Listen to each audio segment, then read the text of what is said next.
Vice President, welcome, and welcome to all of you, to our friends from Ireland. And at that time, Mr. President, this is important to note. Mr. Speaker Tip O'Neill invited 16 members of Congress to this lunch. 12 of them were from Massachusetts. 10 of them were Irish. In any event, since then, the luncheon has grown with the broad support in our Congress. We're so happy that Leader McCarthy is here with us, our leader, Mr. Hoyer. And then it went that we had friends not only from Ireland, but from Northern Ireland, and then even the British ambassador, and that was really an outreach as well. So this has been a tradition where we dispense with our differences, whether they're political or whether they're competitive in any other way, and in any event where we come together and celebrate. And this is what I want to say about Ronald Reagan, proud that he was a California president. This is, Mr. President, here's what he said, because he and Tip O'Neill, despite their other differences, had one thing in common. They understood the valuable contribution that Irish Americans made to our country, and beyond Irish Americans. So he said, thanks to each wave of new arrivals to this land of opportunity, we are a nation forever young, forever bursting with energy and new ideas, and always on the cutting edge, always leading the world to the next frontier. This quality is vital to our future as a nation. President Reagan went on to say, if we ever close the door to new Americans, our leadership in the world would soon be lost. Ronald Reagan, his last speech as President of the United States. The story of Ireland and the United States, you can applaud if you want.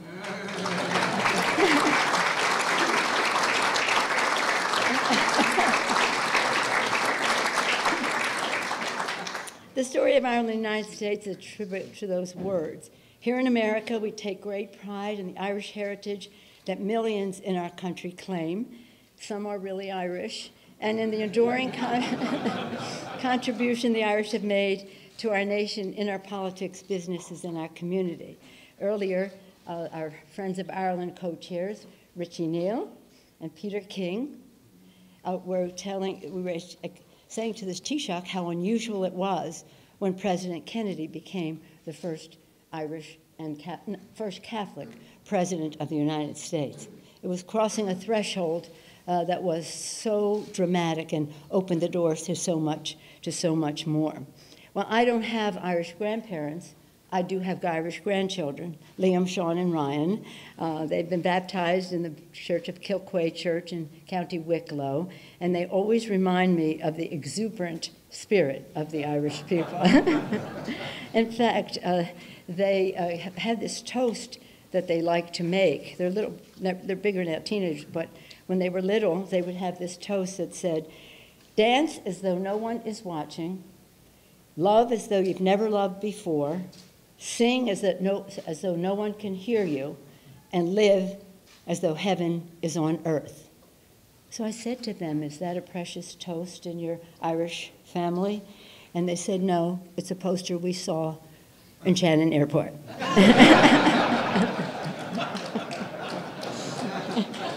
So in any way, on a serious note, as we celebrate our common heritage, we also look to the future and our shared interest, working to continue peace in Northern Ireland, reaffirming our commitment to the European-U.S. relationship that is the anchor of freedom in the West and throughout the world, supporting all of our alliances and combating threats to our democracies and election systems, and protecting our people by safeguarding clean air, clean water.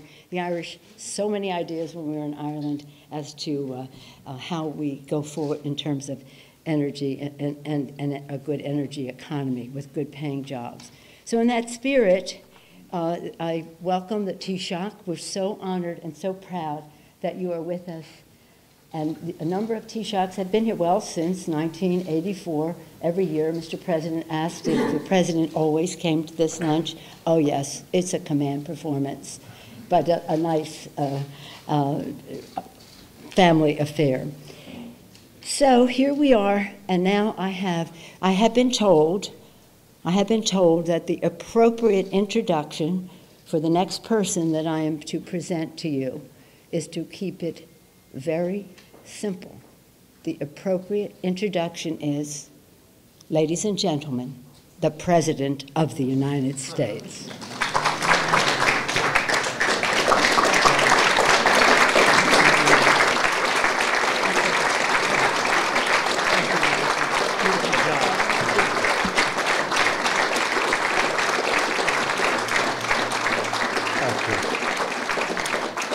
Thank you very much. Thank you, Father, very much. It's a great honor to be here. This is my third one. It's happening so fast. Who would have thought? The first I remember, the second I remember very well, and this is third. So time flies. But, Madam Speaker, I want to thank you very much for those lovely remarks, and congratulations on the Irish grandchildren. That's pretty good. Also, I want to thank our Vice President, Mike Pence, who's with us today. All of the distinguished members of Congress, of which we actually have many, and our many wonderful Irish friends as we begin our celebration of St. Patrick's Day. This afternoon, we're delighted to join all in welcoming Taoiseach, who I've gotten to know very well, my friend. We discussed a lot of things that were of great interest to all of us just a little while ago in the Oval Office. In particular, we talked about Brexit, something that's turning out to be a little more complex than they thought it would be. But it'll all work out. Everything does. One way or the other, it's going to work out. But you had a very interesting view on it, and I appreciate your letting me know what's going on over there. Very, very tough situation. I also want to thank Ireland's ambassador, Daniel Mulhall. Thank you very much, Daniel. I appreciate it. And the entire Irish delegation for being with us today. The United States and Ireland are bound together by ties of both kinship and friendship. It's really a great friendship. It's a friendship like rarely does any country have with another. Our citizens share an abiding love of faith, family, freedom. Today, our relationship is as strong and resilient as the great Irish people are strong and resilient. Since America's founding, men and women of Irish descent have strengthened our nation beyond measure. In every war since the American Revolution, Irish Americans have fought with distinction to win our independence, to preserve our union and defend our way of life.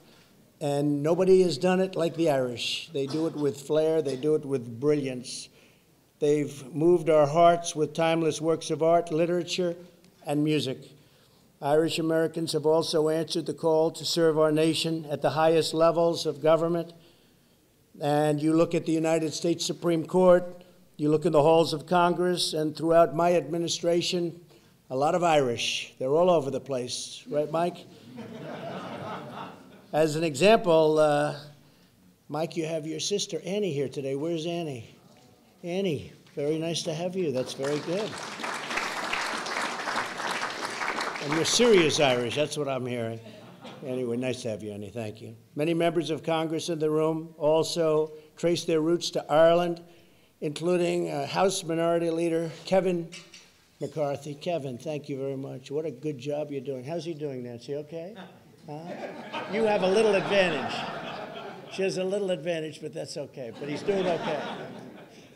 Good. Thank you, Kevin, very much.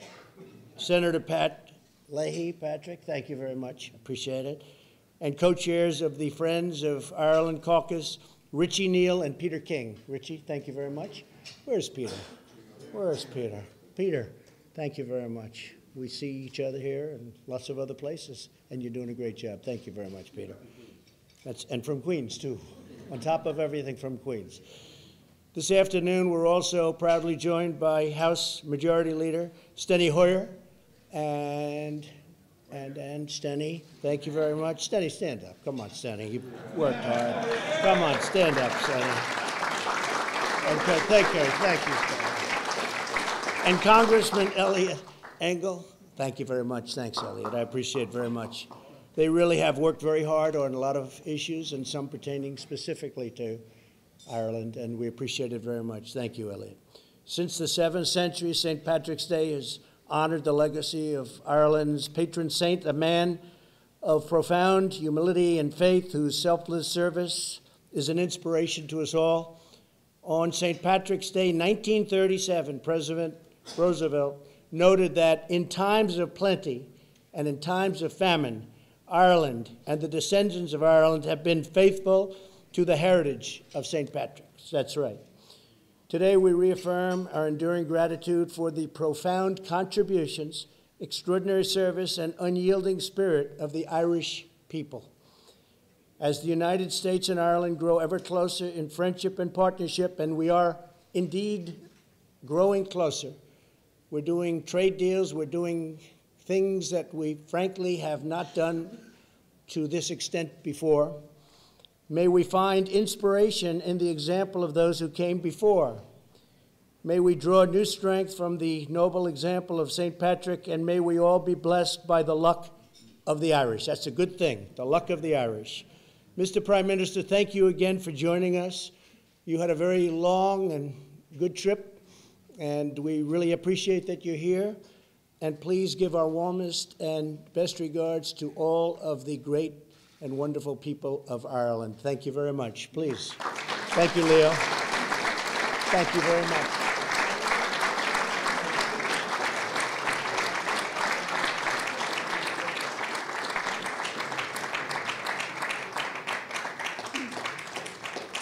Thank you, Mr. President. Mr. President named some of our luminaries who are here. And I do want to say, Mr. President, that over the years, this tradition has been blessed by the presence of many giants in the Irish-U.S. relationship. Ted Kennedy, year in and year out, George Mitchell, and as you mentioned, Pat Leahy here now. But again, when the President talks about the contributions to the Irish in America, for some of us of a certain generation, the election of President John F. Kennedy was just the most remarkable thing that a Catholic would be president, as I said earlier. And his grandnephew serves in the House of Representatives with us now, Joe Kennedy.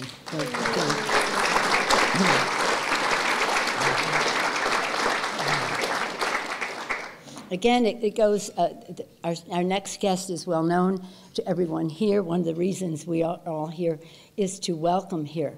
Mr. Taoiseach, though, I have to just say this, as an Italian-American. We were raised, and most of us were in school with Irish Catholic nuns who taught us about the Kennedys and the Irish-American contribution, and St. Patrick's Day was a very important day to us. It wasn't important because we were honoring St. Patrick, but as an Italian-American, I was always taught that St. Patrick was Italian. And look no further than Hibernia, the winter camp of the Romans. So anyway, St. Patrick, whatever his origin or his existence, it was a day, Father Conroy will attest, that we did not have to honor whatever we gave up for Lent. We could take off from that. It was a day of dispensation. So for these, in any event, a cause for celebration, a real celebration in many, many ways about the ethnicity, the religion, family, community, building America, as Ronald Reagan said. And so for these and so many other reasons, the bond has been a close one, and we watch with great interest what happens in Ireland. And of course, it was a crossing of a threshold for the Irish as well to elect this patriotic, groundbreaking, idealistic young leader. Ladies and gentlemen, please welcome the Taoiseach of Ireland.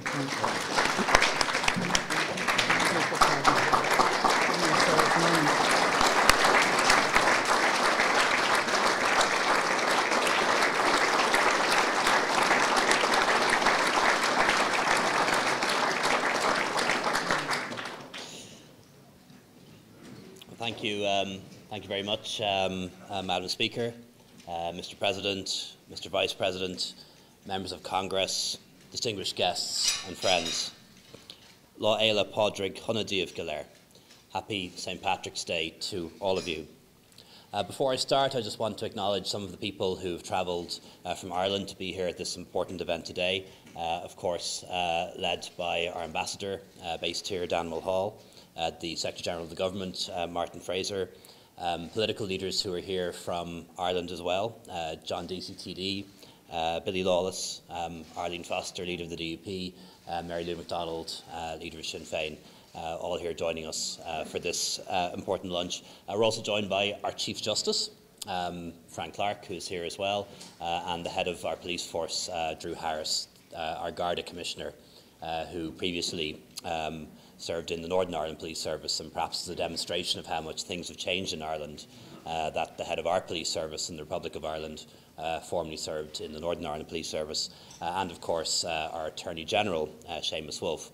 So you may wonder who's running the country, given that we're all having lunch here in Washington DC, but I can assure you that our Taoiseach and Deputy Prime Minister is looking after everything at home at the moment. Mr. President, Madam Speaker, the Irish people, I believe, have always had a very good dialogue with the American people. Our relationship is genuine, it's warm, and it's stood the test of time. Your political and civic leaders of all parties and all backgrounds have helped to shape the country that Ireland is today. And today I particularly want to thank the Friends of Ireland caucus under the outstanding leadership of Chairman Richie Neal and Pete King for your friendship and support down the years.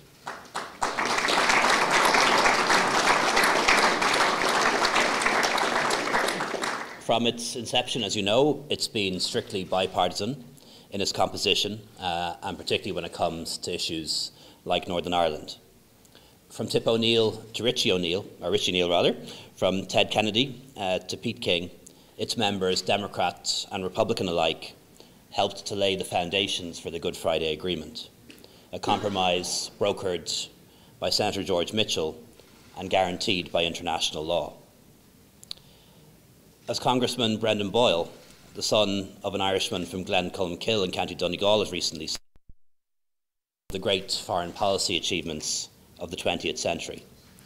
And I want to say, on behalf of the Irish government, on behalf of the Irish people, that we thank the Friends of Ireland caucus and the Congress for their vital help at this critical time to help us to protect and ensure that there's no return to a hard border on the island of Ireland, whatever else may happen as a consequence of Brexit.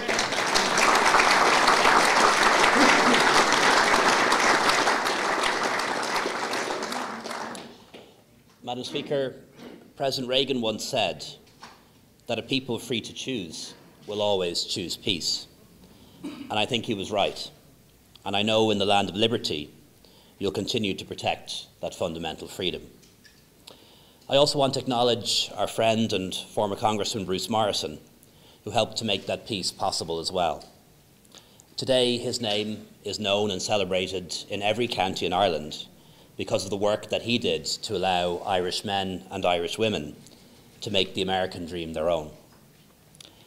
And I believe the E3 visa programme, which I've discussed with some of you earlier today, and I'm sure will again, is true to our shared history and offers a chance for a new generation of talented, hard-working dreamers to give something to this great country, and I hope that will come to pass.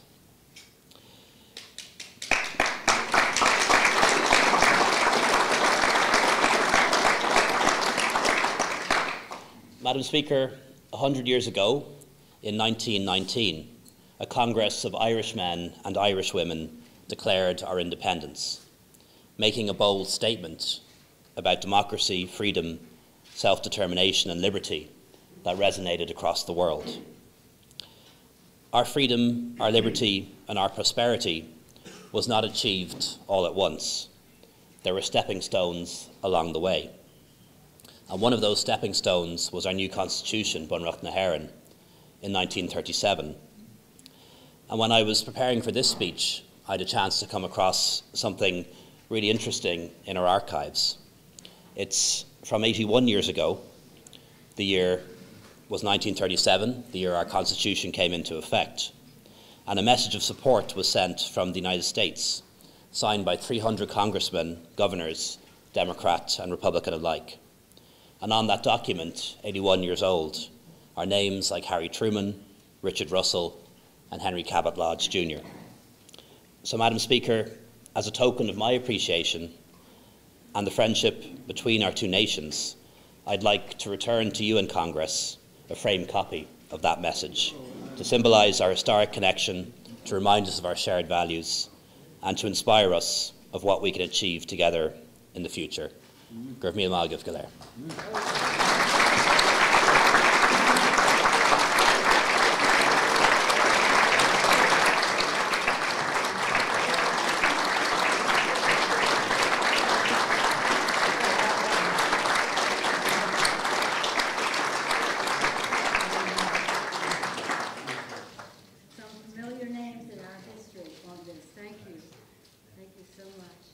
I think we've kept the original.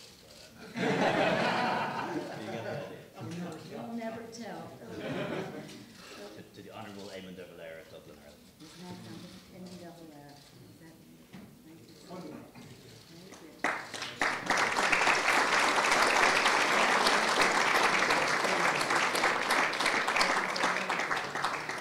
Taoiseach Varadkar, I will display that beautiful document with great pride in the Speaker's office of the Capitol of the United States.